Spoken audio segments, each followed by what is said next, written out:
100%. But still, I think it's just the whole object of it being unknown, I guess. So anyways, we are live. How is everyone doing today? My name is Sabrina Victoria. This is the Her Version podcast dedicated to hearing stories of struggle to triumph, a platform that allows individuals to tell their truth in order to inspire and uplift others. I am your host, Sabrina Victoria. If you are new to this podcast, make sure you follow, like, subscribe, share. Today, we have an amazing guest speaker with us who I did not ask before this on how to pronounce her last name, but her first name is Rebecca. It's a tough one. It's Schweitzer, but you can call me Coach Rebecca. Rebecca is an entrepreneur mom who loves life. She is a former addict, a health coach, a spiritual being, and shares so much of my love, same, personal growth, optimism, and joy. How are you? Oh my gosh, I am so good. I am just filled with the spirit today, sister. I love it. So listen, guys, I am doing something different than I've never done before.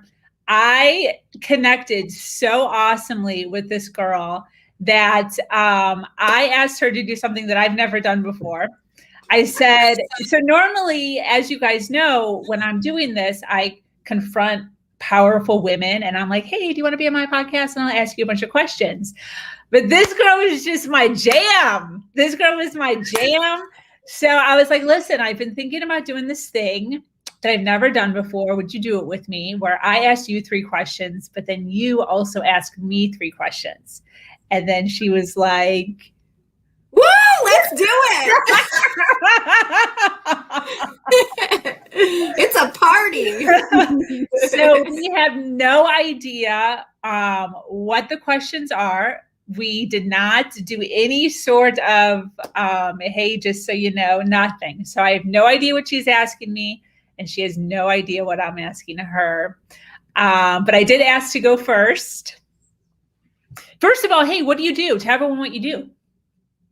What do I do? Oh my gosh. So I am a coach. I am a health and fitness coach. I'm a certified personal trainer, sports nutritionist, and I also am an entrepreneur in the network marketing field with a biohacking product. We hack the body into ketosis in 59 minutes or less with a drink, these pretty little packets. You see colored boxes behind me, and it's changing the world. So I'm here just inspiring, motivating, hoping to help change lives, break people free from generational curses, whether it's physical, mental, emotional, spiritual, financial, any of the above. So here to inspire.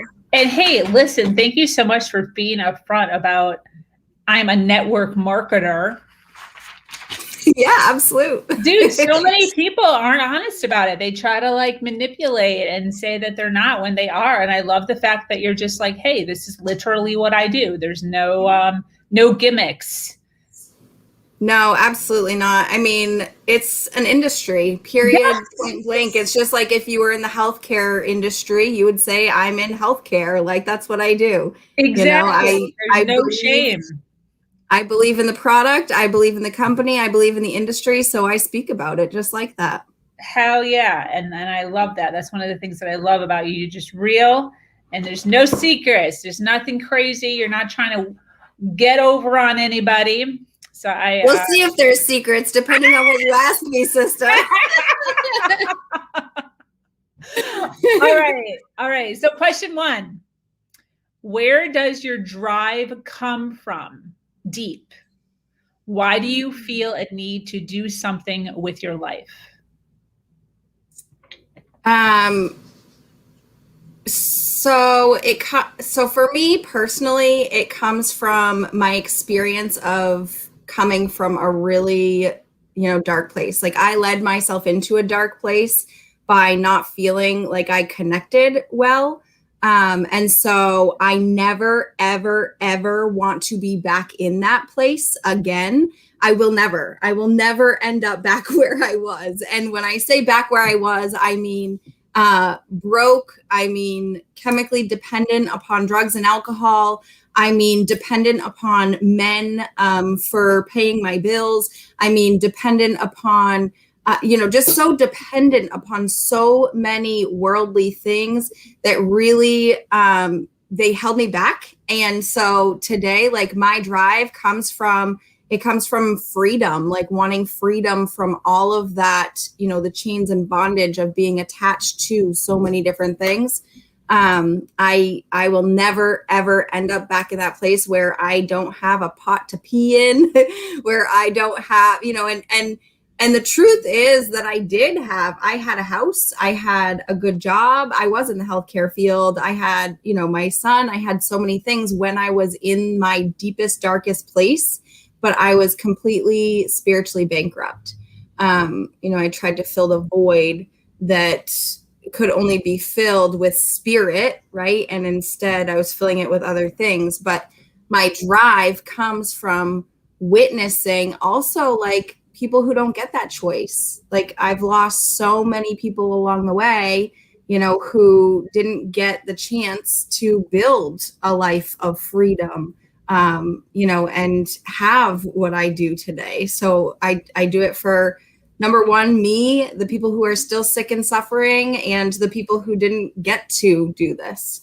Yeah. I love, in the beginning, when you first started talking, you said, I got myself into.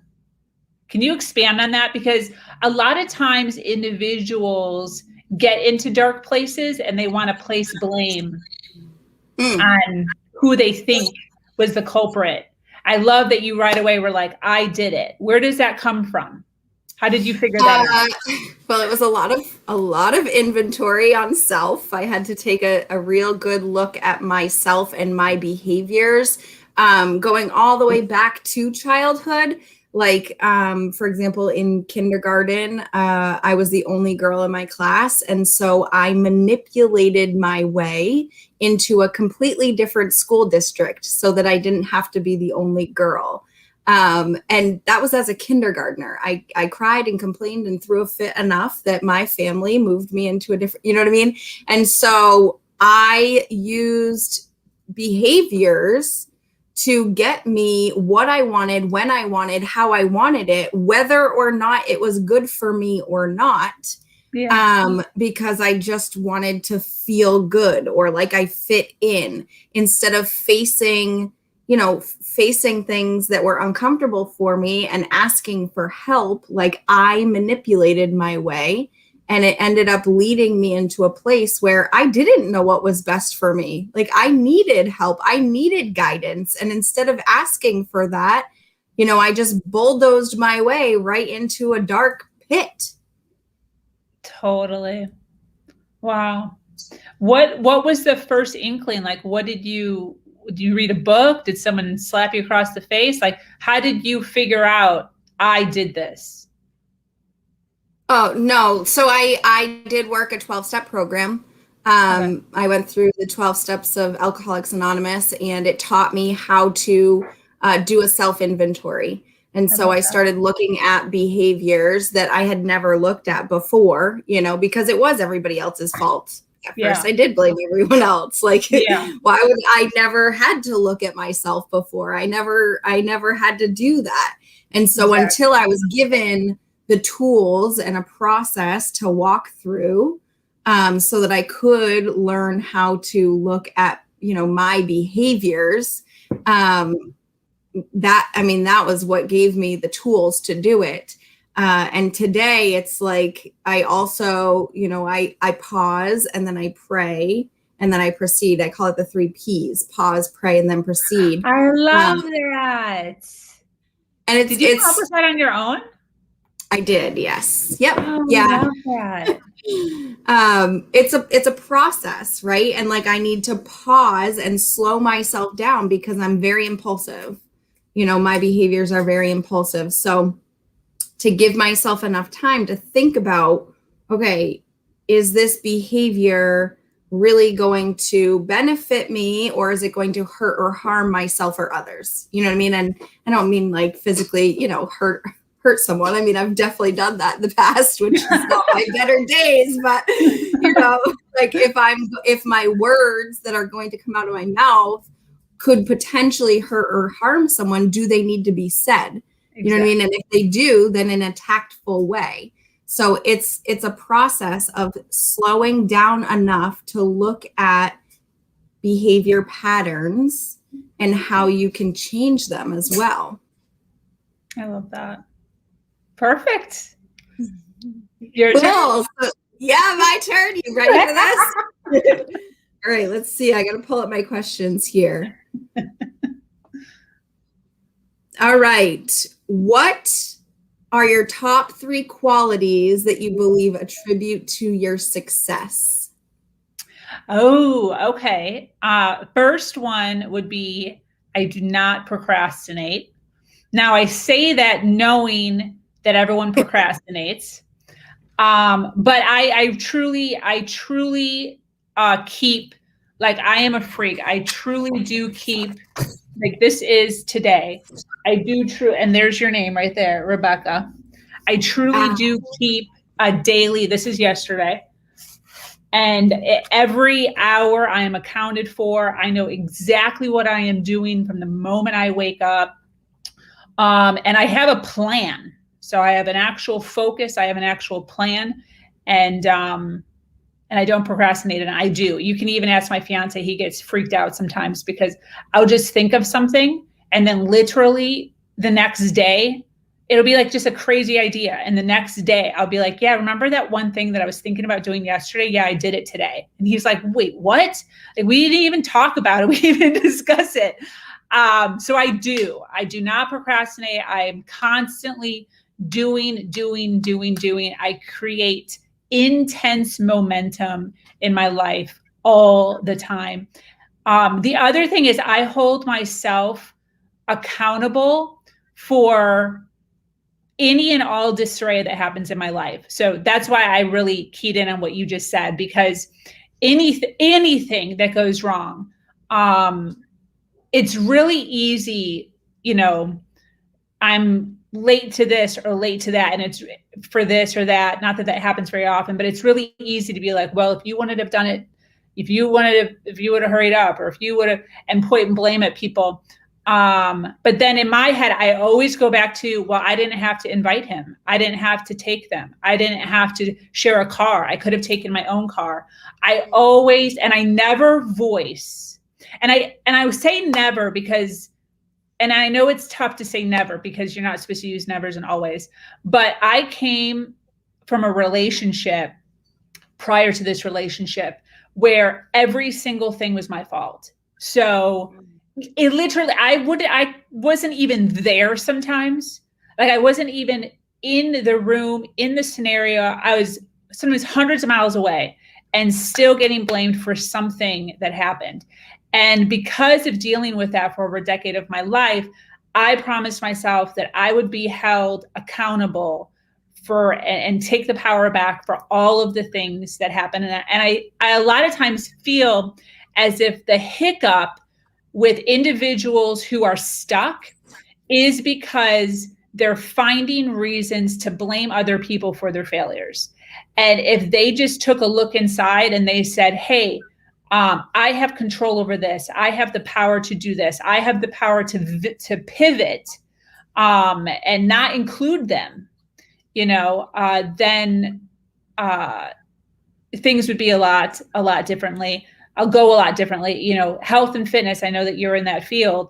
You know, I can't get healthy or fit because my spouse likes to have donuts, or my spouse likes to drink Coke, or, you know, my spouse won't let me join a gym, or whatever it is.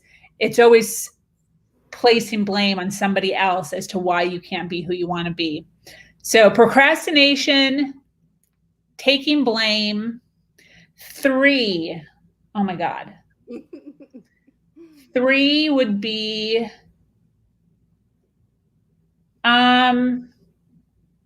you know what? I'm going to say 3 is, and this would probably be confrontational.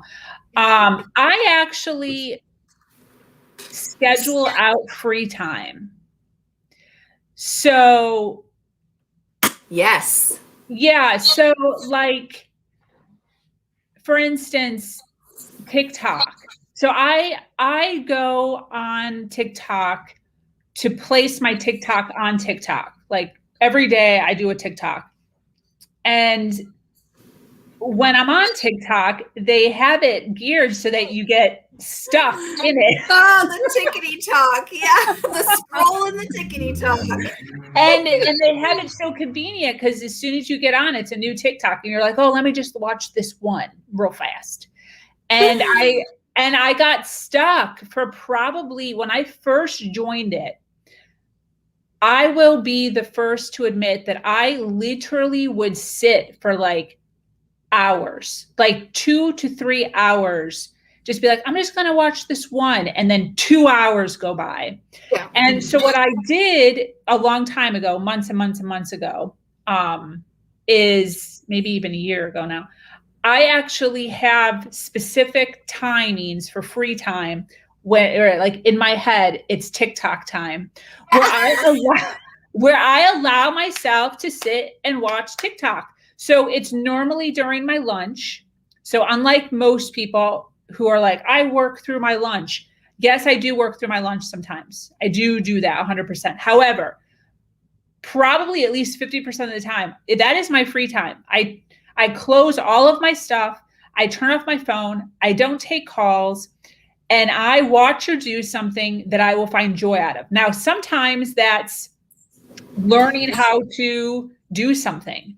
So like, what did I just do the other day? I was trying to learn, I don't know, it was something on the online course that I'm creating. And I was trying to learn how to do something. So I'm like, I'm going to take my lunch to watch YouTube videos on how to learn this thing, or how to learn stocks, or how to learn finances, or learn about rental properties.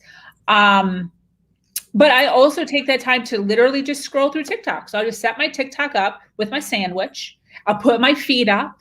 I'll watch the clock 30 minutes and I'll scroll and eat my sandwich and watch TikToks. And it's really important to do that because there's so much guilt. We hold so much guilt sometimes for being a bad person because we want free time. And I think I don't know if you can relate to this, but as a female entrepreneur, it's like, I feel as if I constantly have to like show up harder, bigger, and better than everybody else in order to like prove my worth, to prove my area that I'm taking up on the space of the world. And I don't necessarily always feel comfortable taking time for myself because are you really that serious? Are you really that passionate? Do you really want it that bad? And I decided a while ago that yes, I am a go-getter. Yes, I do want to create big things. Yes, I am doing all of this stuff, but also I deserve. I think it's self-care. I think it's part of self-care, having daily time that you can do something that brings you joy. I think that it's important and I think it's honored in your work. I think that's what also, like you said, it's an attribute to your success. Exactly. And I think it's also important to be honest about it because people, especially in the world that I'm in, there's this meditation thing. And I don't know if you meditate or not, but there's this whole thing of like, you need to meditate. You have to have your miracle morning that's going around. And that includes meditation. I don't meditate, but I sometimes feel as if you have like your free time, your me time has to be meditation. It has to be yoga. It has to be something wholesome and good that's like, and it doesn't have to be. It could literally be Netflix and chilling, could be your free time. And you can schedule that in and you can watch, whatever you want to watch and be okay with that, Yeah, absolutely. My TikTok time's right before bed. I scroll right before bed. What do I do right before bed? I'm usually working all the way up until bed. We do turn the TV on though, around probably 10 o'clock. Netflix gets turned on, but then I'm still, you know how it is. I mean, there's always something. So I still have my computer open. So my TikTok scrolling it doubles as work, because what I'll do is I'll scroll, but I'll save sounds, and then the next day I'll go back and I'll make the TikTok for that sound. So I just pop them in my favorites, save it till later, but I'm still scrolling and enjoy it. I love that. I absolutely love that. Very cool. Awesome. Question Did I do a 2. good job? Great. Yeah, you did awesome. All right. I have a quick question about your the procrastination piece though. So do you, now this is just out of curiosity because sometimes I do this, I'm trying to get better, but do you have your time all blocked out? I saw that. Do you use timers at all? You talked about watching the clock for 30 minutes for TikTok. Do you set timers?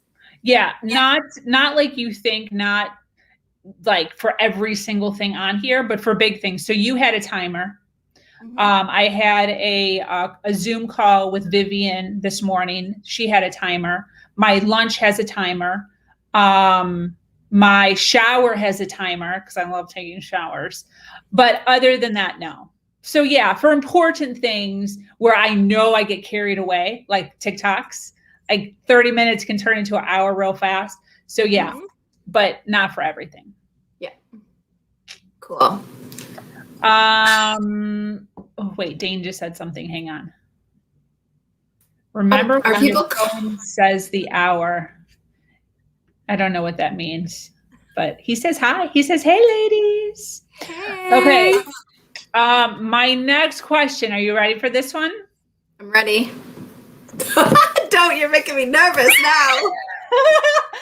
Okay. Have you ever thought about killing yourself, even if it was just for a moment? What triggered such a consideration in that moment? Yes. The answer is yes, multiple times. It started at a young age. I was probably about 13 the first time I can remember it, and it happened multiple times. And 13 is also the same age that I started drinking and drugging as well. And I can remember, and this, hopefully this doesn't get too graphic for anybody on here watching, but hey, this is real. This is what you say. We're going to dig deep. We're going to get real. So buckle up. We're here in for a wild ride. You're going to really get to know me. I've never really shared this either on live. So this is cool. So yeah, so I can remember vividly being alone in the apartment that my mom and I lived in, and and being alone, right? Like just being so lonely that it was like, I just don't eat, like there's not even a purpose for me here, right? And so 13 years old, wow. You guys, like that's so young and so much life left to live. And little did I know like what a purpose I really have. And I had taken because I didn't know what I was doing, right? I took the strap off of my duffel bag from a sleepover that I had gone to. And there was like a hook in the ceiling that you would hang a plant on. And, I strapped it up to there. And I remember I was watching, you guys remember like when you come home from school, there was MTV music videos on. I can remember watching it. That was on the TV, stood on the coffee table and literally attempted. Wow. I hung it there. And one song was on the TV. And when I woke up, I was on the floor and another song was on the TV. So I don't know how long I was out for. The hook had fallen out of the ceiling. And so number one, the Lord has placed me here for a reason. Wow. I have tried to take myself out of here and he stopped it, And so, but that was one experience. There were times that I had taken whole bottles of ibuprofen pills, trying to overdose, was very, very sick, and more recently in 2019, I had some fleeting thoughts as well. And so, when I was younger, I had no idea anything about mental health. I had no idea about anything as far as like self-care, taking care of self. All I knew was that like I wanted to fit in. I wanted people to like me. I wanted, And I was a chubby, nerdy kid. I was not the skinny popular girl. But when I started using drugs and alcohol, I became very popular. And so that was like, I almost think that drugs and alcohol saved my life for a little while. Oh, wow. Because I was like so mentally ill, right? And so I started using drugs and alcohol, and I found this place that I fit in with people. They actually wanted to talk to me and hang out with me and whatever, because I had what they wanted, or, whatever it was.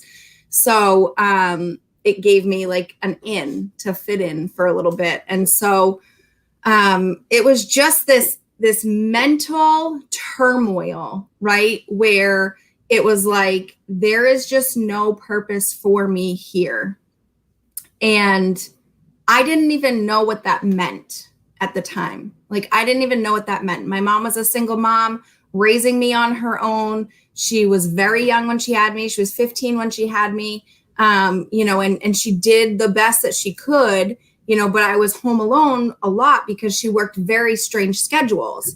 And so I just felt so alone and like I had no purpose. So it started at a young age. And then when I got clean and sober, it was like, my gosh, like this whole weight was lifted off of me. And again, I felt like I fit in because I found a sober community.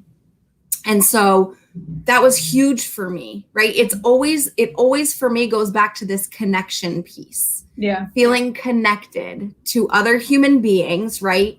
And to God as a whole, like my creator. And so, and he speaks to me in and through other people. And so having that connection with another human being is key for me.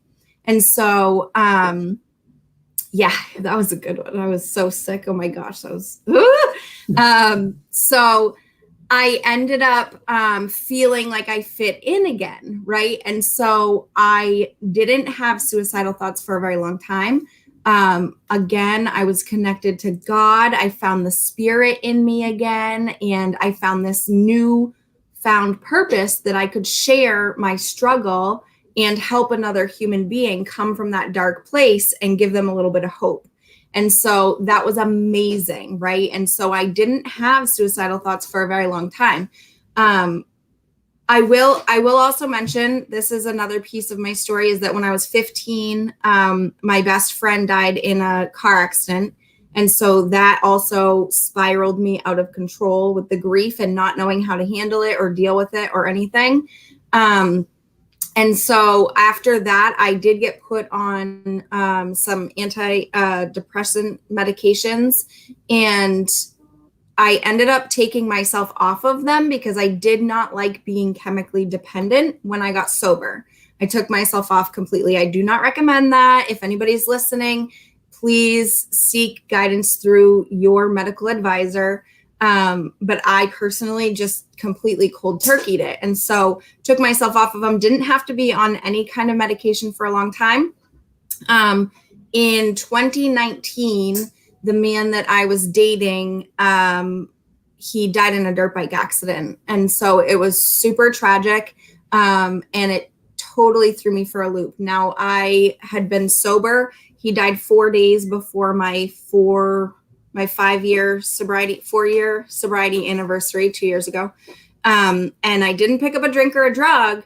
However, what did come back, because drugs and alcohol have nothing left in it for me. They just don't. They don't bring the relief that I'm seeking when I'm feeling uncomfortable, restless, irritable, and discontented. They do not bring relief for me any longer. They cause more chaos and problem than they ever brought peace. And so it's just not an option for me anymore. However, for some reason, my sick brain sometimes will think that suicide does, right? Suicide has some kind of relief in it. And so when I was in this phase of complete utter brokenness from losing the man who I thought that I was going to build a life with, the suicidal thoughts came fleeting in, and I was exhausted because I wasn't sleeping. I wasn't eating. I was in a place where, as a fitness instructor, I didn't even know how to work out. I didn't know how to shower. I didn't know how to do anything. And so because my body was so drained and my mind was so drained and my spirit was so drained, those fleeting thoughts started staying a little bit longer and a little bit longer. And so it was just simple things, right? Like I'd be driving down the road and there would be a tractor trailer coming the other way, or a semi, whatever you call them. I don't know. People call them different things all over the country. And I would say, oh, well, if I just cross the yellow line real quick, you know what I mean? And that's not like, I'm not like plotting my death. I'm not like writing letters. I'm not anything, but that is how simple it can be. Yeah. This mental health thing, right? And so there came a point that I ended up going to my doctor and talking to her and just telling her, and I had been afraid to tell her anything had happened. At this point, it was like 3 months after. And I just let her know. And I did. I got put back on a small dose of the antidepressant medications, and I stayed on them for just under a year as needed, right? Like I needed them during that time until my chemical imbalance was fixed again. And so, again, seek medical advice if you are feeling any type of way. If you have any tiny fleeting thoughts, share it with somebody who could potentially help you. It doesn't mean you have to have medication, but maybe someone can talk with you who's been through it before, because there is hope and there is help, and there's never a reason that you should take your own life. There is not ever a reason that you should take your own life. And so, yeah, so I was able to work through that. And like, it's incredible, because depending on where you're at in your life and what you've gone through, and, it's HALT, hungry, angry, lonely, tired. If you're any of those 4 things, you're more susceptible to these wild thoughts, right? Mm-hmm. If I'm hungry, I am not the nicest person. So like I might be snappy. Who knows? I might be like, my gosh, I don't even want to be here anymore, which is crazy. That's crazy thoughts, right? Yeah. So, I mean, yes, I've had them. And I'm grateful that I have solutions today that are not drugs and alcohol, and that I don't have to act. I always talk about I'm responsible for my second thought and my first action, because my first thought can a lot of times be a crazy wonky one. So my second thought is like important, right? Because the first one might be like, drive over that yellow line. Yeah. The second thought might be, wait a minute, you have a 13-year-old child at home. Yeah.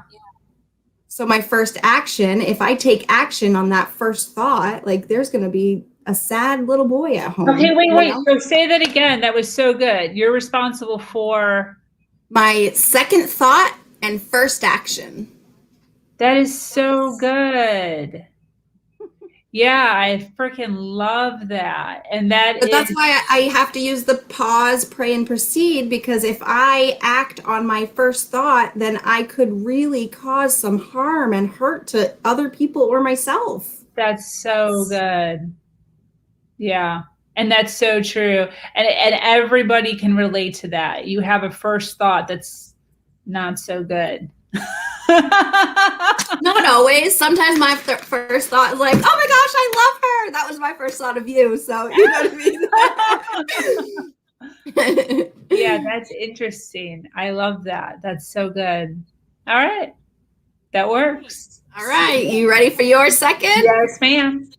All right. Here we go. What was your biggest struggle, and what is the biggest lesson you learned from it? Oh, there's so many.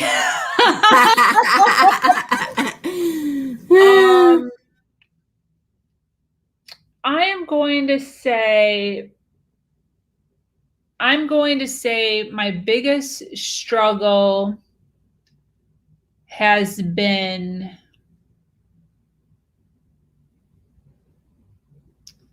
oh my God.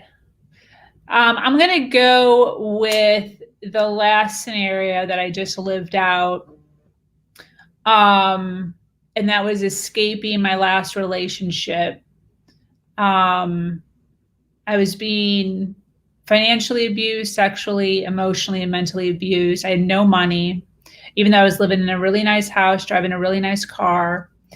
And I had to come from a place where I felt unworthy, sinful, disempowered, and somehow find power. And I had to dig really deep. And part of this platform, the reason I created the platform that we're talking on right now, is because I promised myself during that situation that if and when I ever got out, I would create a place where women can go, and no matter what video they clicked on or what blog they clicked on, it would give a message of power and inspiration. And I did that because I have created this, because during that time, I did not have any power. I had no power for myself. I had to physically pull power. I'm gonna like start getting teary-eyed. I had to pull power from the words, whether it was written or verbal, from other women, and believe them. I have faith in them, basically, that if they did it, I could do it too. And I read every personal growth book you could possibly think of, every book on financial power, especially written by women that I could put my hands on. And every moment where I had time to myself, where my spouse was not in the room or around me, I was listening to YouTube, listening to podcasts, reading, and pulling power from other women. And within a short amount of time, doing all of the things they told me to do. All of the things they told me to do something, the next day I was doing it. They told me to do something, the next day I was doing it. And I started to create a little bit of wealth. I started to create a little bit of power. I started to create a little bit of confidence. I started to walk taller. I started to talk louder. I started to believe in myself. I started to say, if they could do it, I can do it. If they can do it, I can do it. If they can do it, I can do it. I started to consistently tell myself everything's going to be okay. That's still my mantra to this day. It was a mantra that I adopted probably 5 years before I left that relationship. I would just, whenever things, which was every day, there was total turmoil every day. I lived in Armageddon every day. I always said to myself, everything's going to be okay. Everything's going to be okay. I'm going to make it through. Everything's going to be okay. And I still use that to this day. Anything that's going wrong, anything that is hitting me wrong or coming up as negative in my head, everything's going to be okay. And I automatically, my whole body transforms from up to, to down, to calm. So I think that it was getting out of that. And what I learned was my power.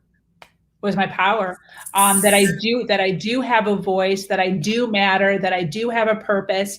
Because in that situation, I was told every single day that I didn't have a purpose. I was told every single day that I was uneducated, didn't have a college degree, will never make more than $31,000 a year, will end up living in a cardboard box without him.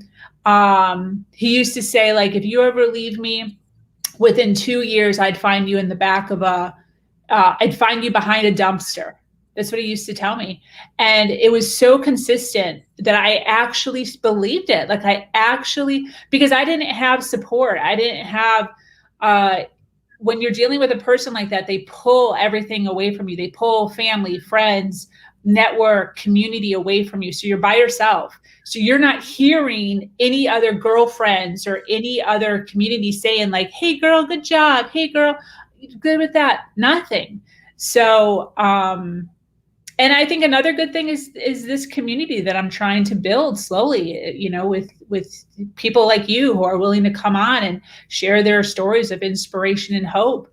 And I want this to be bigger than myself. I want this to be filled with so much power, so much inspiration that it's like bubbling up, that you can't help but be a female and be recommended to click on this channel. and know that it doesn't matter what you click on, it'll hit you in just the right spot with whatever you need for the day. I love that. Oh, real quick. So did you find that it was tough to leave behind the words that he spoke over you, the labels and the things that he said about you? I mean, that is something that I've been talking a lot with people about, women, really, is the labels and the things that people have said over you that you believed so wholeheartedly. And how do you shed that and leave it behind? Yeah, so he used religion a lot. I was born and raised as a Jehovah's Witness, and when I came up pregnant, one of the things that happens when you're a Jehovah's Witness is they disown you. You get disassociated. So they totally cut you off. So when you are a Jehovah's Witness, also you're not allowed to have outside friends. So I never hung out with anybody from school, never hung out from anybody from work. You only hang around with other Jehovah's Witnesses. Well, when you do something like this, the Jehovah's Witnesses cut you off. So I had no witness friends, zero. They all disconnect from you. Not even like a secret hello. There's nothing, including my parents. And then on top of that, I have no association in the world. So you're literally left completely isolated. And he came in at just that right spot. So you also have to realize that I extra believed him because I was already wearing a stain of being sinful, being the black sheep, being dirty, being gross, being unworthy, being basically nothing, being nothing, not having any worth whatsoever. And he would use that constantly. Like, no wonder this happened because you're so awful. You're so uneducated. So it was the entire upbringing that I had, that heaviness of like,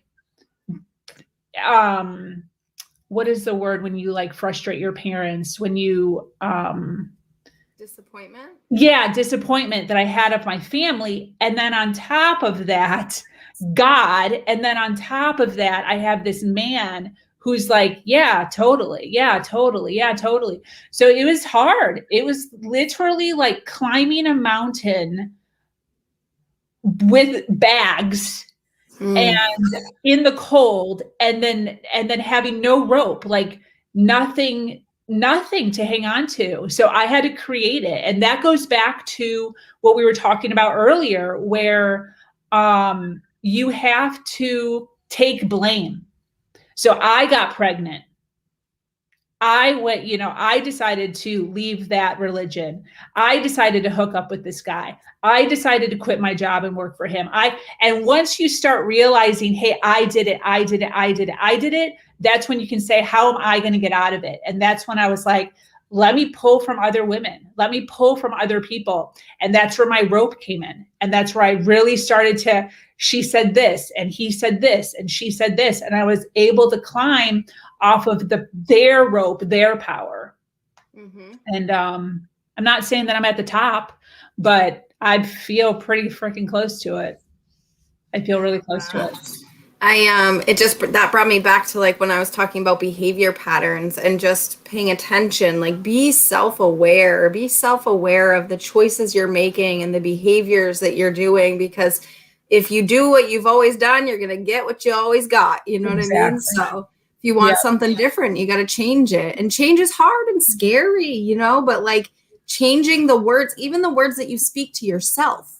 When somebody else says something about you, that's them saying it. But like, what are you saying to yourself and about yourself? Exactly. It's so funny that you're saying that, because this was actually a huge misstep when Dane and I met, my fiance, because I had only exited my relationship 1 year. It was literally by the day. It was like 2 days of a year since I had left my ex that had done this to me.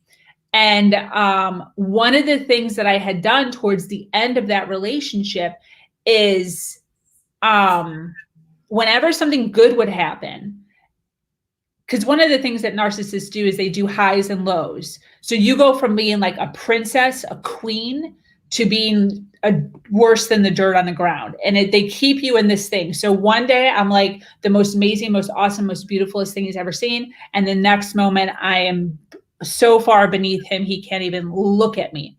So it's this constant pull for admiration. I'm constantly trying to get admiration from him. So anyways, towards the last year or so that I was with him, I would do this thing where whenever my ex would say, good job with that. Hey, how did you know how to do that? How did you know this? How did you know that? My answer would always be, because I know everything. Because I know everything. Because I know everything. So when I met my fiance, that's super conceited to say. You know what I mean? So when I met my fiance, he doesn't know anything about narcissism. He doesn't know anything about abuse. Like, his relationship with his ex ended, but it wasn't like, they were horrible to each other and there was like all this, dysfunction within the family. Things happened. It just didn't work out. Mm-hmm. But so he had a lot to learn, needless to say, and he's learned a lot about that world. But he would say stuff every once in a while, like, hey, I'd be like, turn right. He's like, is it left or is it right? I'd be like, turn right. And then I would wind up being right. He's like, oh yeah, it's up here. Good job. How did you know that? And I'd be like, I know everything. Or like, and he actually took it as like, this girl is freaking conceited as hell. Like, I'm not sure I'm real down with this, because she's a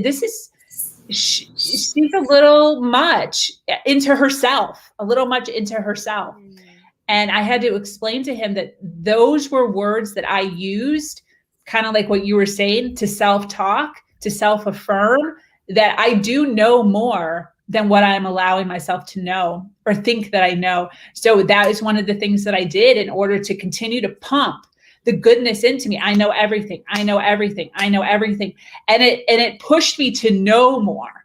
Like, I have to know everything. So I have to keep digging because I know everything. And it's a constant pull for more education, more knowledge, more just anything that I can grasp as far as being a better person.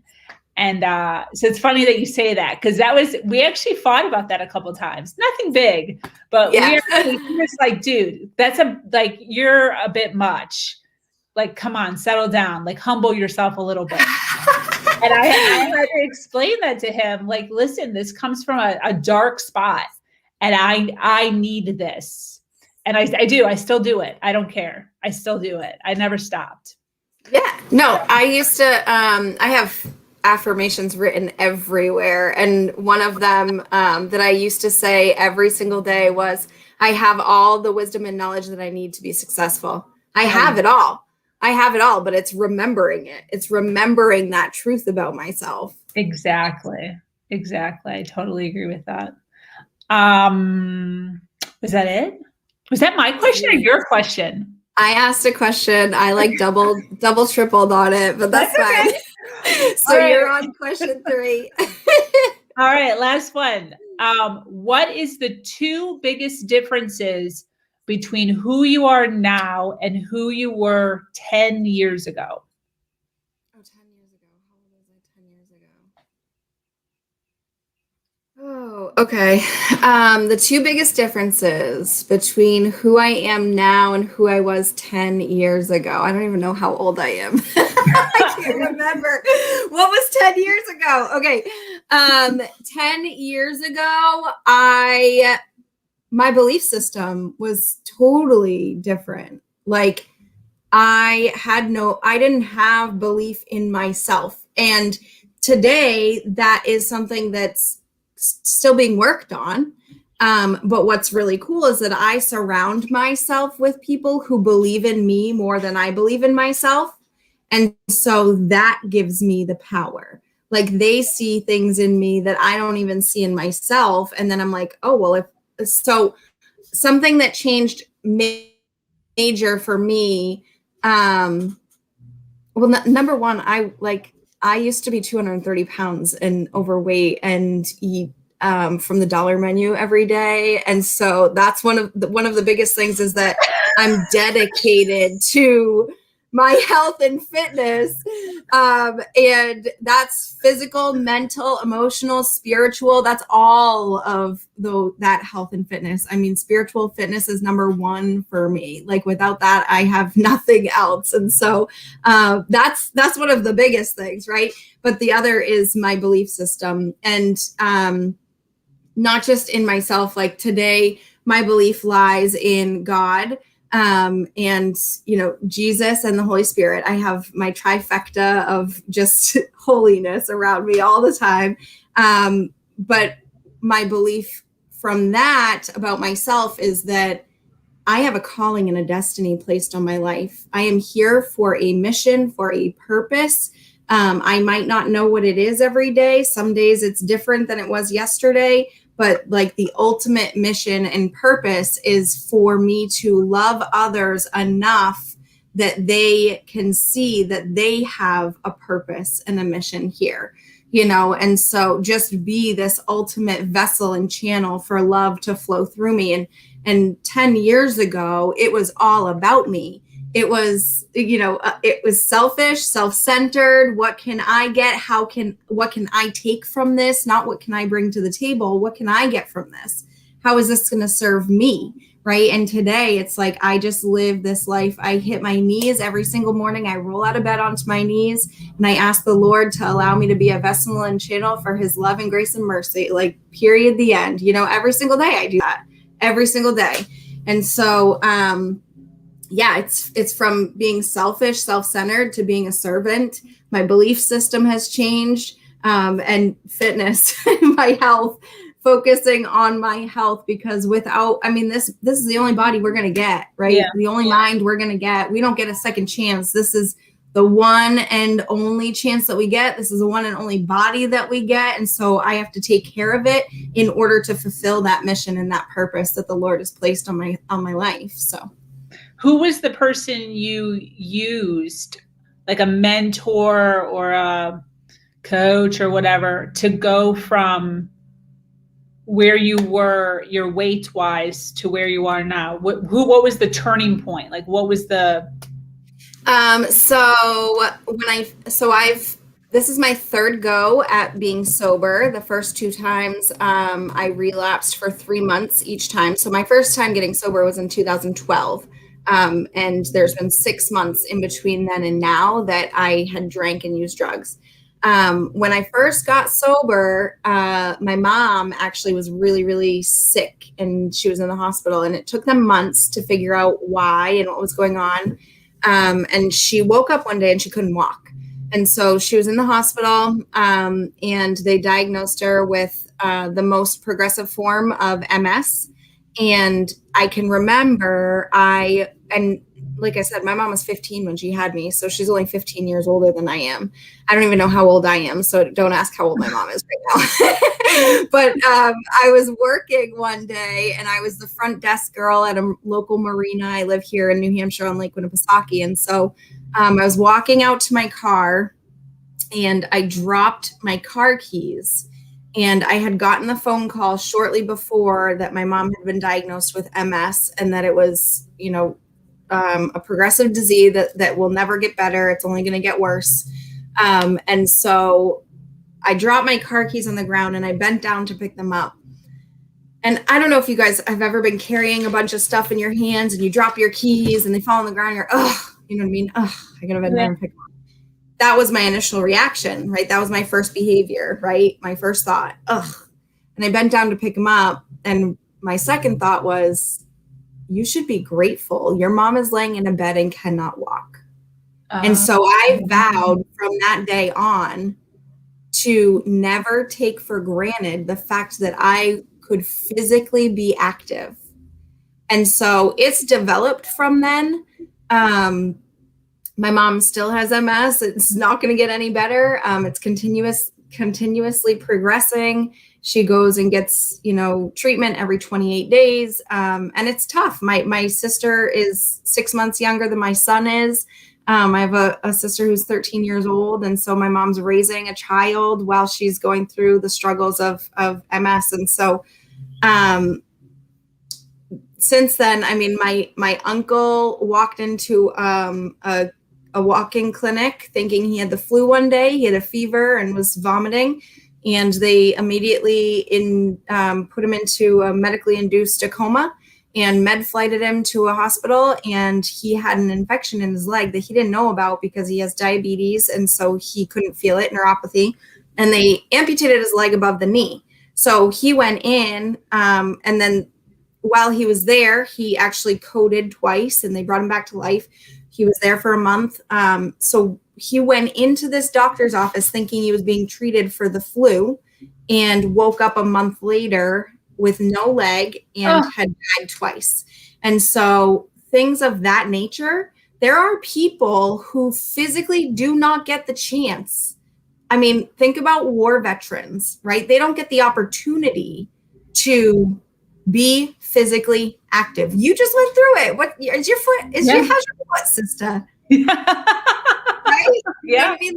If you are going through something like that, all you want is to be like, you long to be active, to be able to walk again, to be able to, so for anyone who has that ability to take it for granted, like that is mind blowing to me. Get up and go for a walk, man. I don't care. I don't care that, what, if it's rainy, I don't care. Go for a walk, go move your body. If you can, don't take that for granted. Yeah. It's the little things that you don't even think about because we do them on a daily basis, right? Until it's taken from you. Yeah. And so that, and then during my journey, I started plugging into this lady, Dana Lynn Bailey, and her husband, Rob Bailey, and they're bodybuilders, and she's getting back into lifting. So if you go look at her stuff, she is super inspirational. I believe she was the first ever Miss Olympia.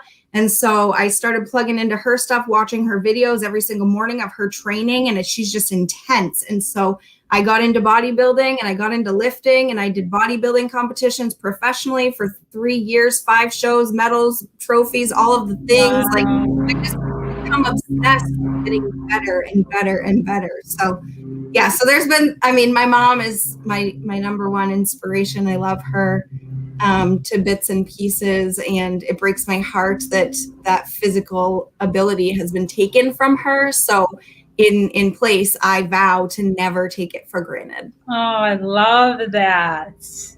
I was not expecting that story. Oh, I got all the emotional stuff, sister. Listen. Wow, that was so good. That's so got emotional baggage up in here. Yeah. And yes, to you, what you said about my foot, you do, like when I broke that,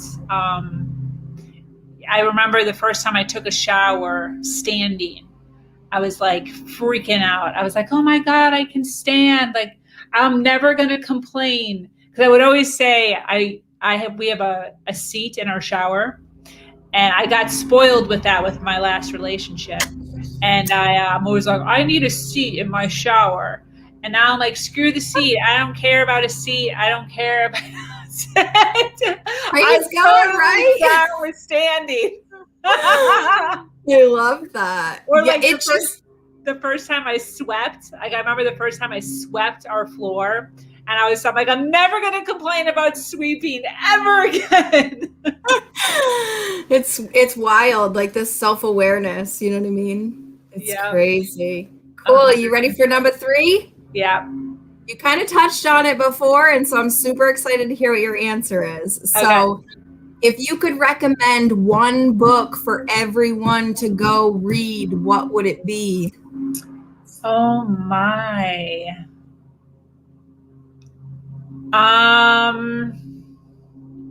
There's so many books I've read. One book for anybody, male or female. I am going to pick, I think it's called Influence. It's an old book. Not social media. And it is purely based on how we as a culture influence each other daily, not necessarily marketing, but we as a culture influence everyone around us without even realizing it. And it makes you aware of how important it is to think freely, because we're constantly being bombarded with other people's opinions. And they are, whether you want to admit it or think it or not, they are molding our minds and molding what we think and molding how we do things. And it really opens you to being more of a free thinker and being aware of the outside forces that are upon us, good and bad, and really opening up to, am I doing this because I want to be doing this, or am I doing this because I feel as if I am going to be looked at differently if I don't? Kind of actually why I really appreciated you being open to doing this with me, because we don't know what the questions are. So like that question on suicide by a more conservative individual could have gone a lot differently, depending on how that person viewed suicide and whether or not they were okay with somebody knowing a darker part of where they were at one point in their lives. But that kind of stuff is kind of where it feeds into being your authentic self and, realizing how society a lot of times is manipulating who we actually are. Good book. I'll post what the actual, it's influence. I feel like there's another word to it though. I'll have to figure that out. But it's an older book. Really, really good. Definitely helps me think one that's on my list to read that I haven't read yet that is always coming up, which you just made me think about, I should probably go get it, is How to Win Friends and Influence People, which is probably that's a good one. That's a good I gotta read that one. I want to see if I can find it really fast while we're here. It's so old. I don't know. Oh my God, here it is. The Psychology of Persuasion. Influence, the Psychology of Persuasion. Robert, who is it? Robert Cialdini. I've read this book twice. Okay. And it's unbelievable. It actually says in it that if the wrong person gets a hold of it, they can actually manipulate the wrong way. But I'm a good person, so I got all the good stuff out of it. But and you know everything. But it goes real deep into